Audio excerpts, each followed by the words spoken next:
Přátelé, loajální Francouzi, dnes večer ty hydry německé nejsou s námi. Zřejmě se báli, že bude zpívat. Dnes jsme vytesali další ze stupňů, které nám zbývají na schodišti ke svobodě. Zasměla v ruce Viktora Iga, že?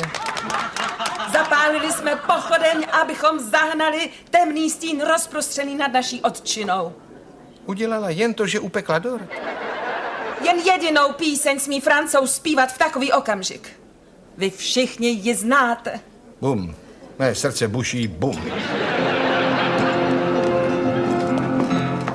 Kupředu děti za Francii, nadešly vlasti slunné dny. Do članočlaní